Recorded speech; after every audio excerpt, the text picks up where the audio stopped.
ये उनकी ग़िज़ायत थी, पेट भरने की चीजें थी, वो दिया गया। अब आज के ज़माने में आप गेहूं दीजिए, अगर किसी इलाके में पनीर खाया तो पनीर दीजिए, किसी इलाके में आज भी खजूर है तो खजूर दीजिए, जौ दीजिए, बाजरा दीजिए, जवार दीजिए, मकई दीजिए, बार्ली दीजिए, क्या क्या चीज़ें होती हैं आज, बहुत सारी चीज़ें लोग उगाते हैं जो ग़िज़ायत के तौर पर इस्तेमाल होती है, जो भी होता है। चावल दीजिए, ठीक है, और वो चीज़ें दीजिए जो आप खुद खाते हो, या आप जो खाते हो उससे अच्छा बोलूँगा मैं, या आप जो खाते उससे नीचे तो आना ही नहीं।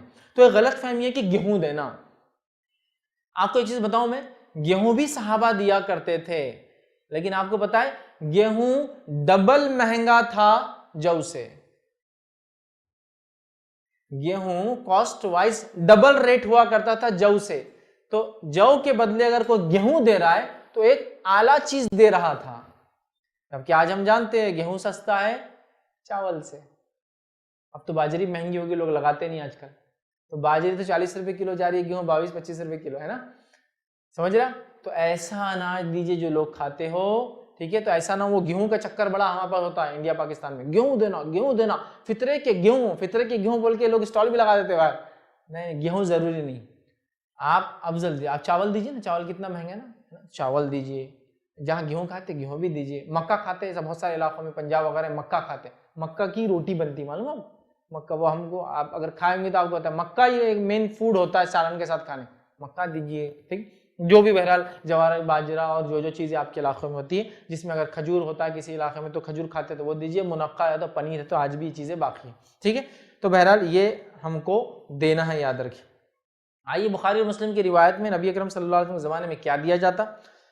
अबू सईद खुदरी रज़ी अल्लाह अन्हु फरमाते और कहते हैं कि नबी अकरम सल्लल्लाहु अलैहि वसल्लम के ज़माने में फरमाते हैं कि हम सदक़ा फ़ित्र एक सा गल्ला या एक सा जौ या एक सा खजूर या एक सा पनीर या एक सा जो है मुनक्का दिया करते थे। तो गल्ले के अंदर गल्ले के साथ साथ क्या क्या दिया करते थे, जौ, पनीर, मुनक्का और खजूर।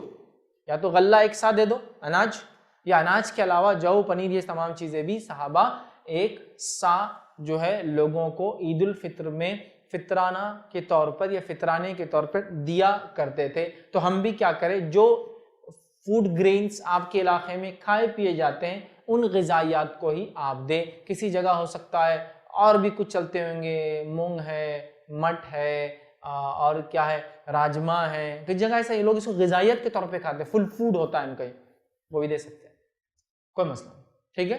तो आप ग़िज़ायात जो भी चलती है वो दें। नबी अकरम सल्लल्लाहु अलैहि वसल्लम की यही सुन्नत थी और यही आपका तरीक़ा था, और सहाबा भी यही अमल करते रहे, याद रखिए, ठीक है। अब मजबूरी की शक्ल में तो मैं बता चुका हूँ, एक अलग बात है, लेकिन मजबूरी नहीं है तो अफजल यही है कि फूड ग्रेन्स, खाने पीने की चीज़ें ही दी जाए। आइए आगे बढ़ते हैं, 7th पॉइंट हम देखते हैं। 7वां पॉइंट ये है कि ये जो चीज़ें दी जा रही है कितनी दी जाए।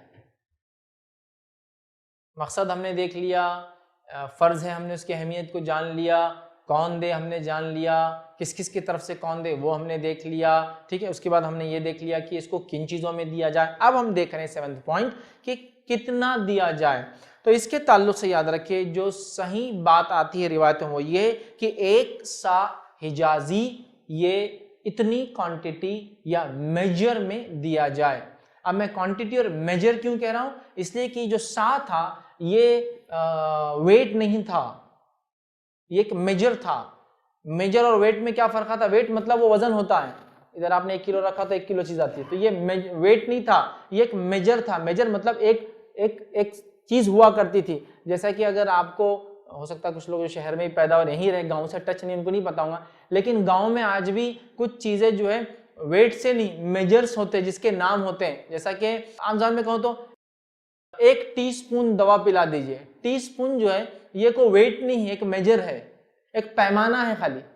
एक टेबल स्पून अंदाजा है वो, एक मग्गा, समझ रहे, एक पल्ली, समझ रहे आप, ये एक्चुअली वेट्स नहीं है, ये मेजर्स है। तो गांव के अंदर आप देखिए डब्बे होते हैं ऐसे कुछ, 1 डब्बा, 2 डब्बे, तो एक्चुअली वेट नहीं है, ये मेजर है। अब इस डब्बे में अगर चावल आए तो वेट ज्यादा आएगा, गेहूं आए तो वेट कम आएगा, शक्कर आएंगी तो वेट ज्यादा होगा। क्यों?